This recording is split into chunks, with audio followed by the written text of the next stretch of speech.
Hey guys, welcome to the 16th episode of my Road to 2000 FIDE. In this series, I cover the KNSB and RSB games that I play. The KNSB games are for the Dutch Chess Federation, they count towards a FIDE rating, and the RSB games are for the Rotterdam Chess Federation, and they don't count for the FIDE rating. That's basically it. The last video I had a rating of 1893. Let's see if we can increase or decrease that rating today. So I'm playing with the white pieces here, and the game started off quite normal. E4, C5, the Sicilian, of course, knight f3, knight c6, d4, cx d4, knight x d4, knight f6, knight c3. A pretty well-known position for most chess players, of course. So d6, bishop c4, e6, castles, bishop e7, bishop e3, castles, bishop b3, a6, f4, queen c7, and queen f3. I think this is like I think this is like the longest. It's like the longest book moves I've ever played. Apparently, this is all theory. I didn't know that. So yeah, I'm not that familiar with the Sicilian. I know most of the common ideas and the most basic development and stuff. Like you put your knights in the center, of course, and bishop c4 is often a move, I know, and the bishop e3, and but okay. So bishop d7, knight d to e2, and knight a5, and queen g3. Obviously here it's getting a little bit interesting, and I'm not. I think I should have just played a3 here. Just give my bishop the breathing room to go back, which is a little bit of an oversight for me. That knight a5 is actually quite annoying. I didn't really consider it. So knight d2 comes with knight a5, and that's a little bit annoying.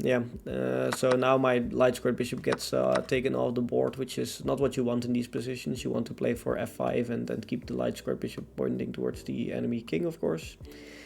So bishop c6 and rook a to c1, and here I was still kind of happy with my position, but I already noticed that my opponent was playing a little bit passively in the beginning, of course, but also you could immediately notice that he was quite a strong player. I think it was just how do you say it?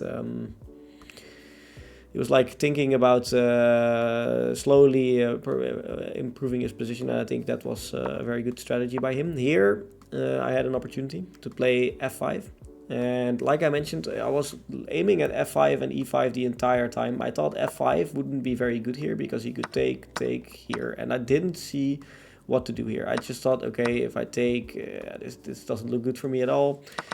But I missed one very easy and very winnable move, is of course f6, because I'm threatening mate, and at the same time he cannot move the bishop, of course, like I mentioned, because that's mate, so he needs to take, and if he takes, that's a free bishop because he's pinned. It's a little bit of a shame that I missed that, but yeah, if I didn't miss that, I would have probably played f5, considering that was the move that I was looking at. e5, knight e4 is a miss though. He should have played, I think he should have just taken. Yeah. Apparently. Not really sure what the best continuation is there. Okay, apparently knight h5. Yeah. And I can't defend the pawn anymore, maybe that's the idea, huh? Yeah, I think that's the idea. I cannot go here, here, or here, so I cannot defend the pawn. If I go here, he just takes.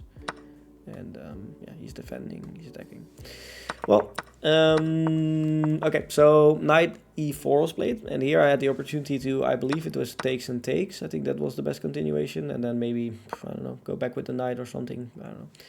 So I had the continuation to keep the position. I had the opportunity to keep the position quite equal. I didn't, however. I played knight queen g4, thinking, okay, I want to start an attack. If he takes here, I take with my rook, and if he takes here, obviously, if I take back, he takes here, which is not really good. And then I saw this, and I was like, I'm winning, but I'm not winning because there's this move, and he's just defending the mate, and it's not really that good for me anymore, because now obviously also he's threatening mate. So if I go back here or something, I have to, okay, that's obviously not a move. If I go back here or something, I have to obviously be very careful here that I don't blunder stuff. So yeah, I did see all of this, and then I thought, okay, why not f5? Maybe I can start an attack somehow. If he takes, I take back with the queen. But the problem with this position is that I was always too late, too slow. It was never really an attack that got anywhere. Also, obviously, the reason I took with the rook here is to maybe swing it over. But I couldn't because my bishop was in the way the entire time. So at a certain point after f5, I played bishop h6, thinking maybe, okay, maybe I can like force something. I don't know. But obviously bishop h6 is a stretch because it's not going to work. So he didn't immediately take. He played f4. I played rook d3. He played queen c5. I stepped the king aside. I took here. He went king h8. I went rook h3. He went bishop e4, knight c3. And here another critical moment. A very good move, queen c6. The reason why is because you're attacking this and at the same time you're threatening the queen. I should have just taken here and then probably, I don't know, went somewhere away, somewhere attacking some pawns or something.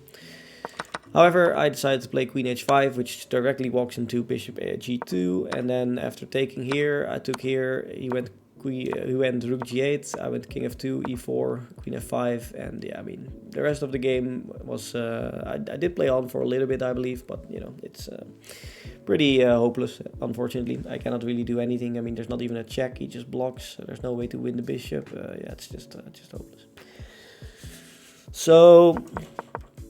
Yeah, my opponent played very well. I mean, yeah, I think my opponent was obviously a lot stronger than I was. I think his peak was like at 2100 or something, so he was definitely a much stronger player. And yeah, it's just like playing a stronger player paired with the fact that I'm not playing my A game the last weeks made this a quite bad defeat. I think this is like my worst defeat in the KNSB. I don't think I've had a game in the KNSB where I was where I got beaten this bad, because yeah, this was quite one-sided. I mean, obviously, like in the beginning, I was doing quite alright, but yeah, after e5, I think it all went downhill quite fast. So, hopefully you guys enjoyed it, and yeah, this is unfortunately bad for my rating. I'm not quite sure what my rating is right now. I should have maybe searched it up, but I think it should be somewhere like 1870, 80, something like that. Obviously, it will be in the thumbnail, so yeah, hopefully you guys will see it, and yeah, see you guys in the next one. Bye.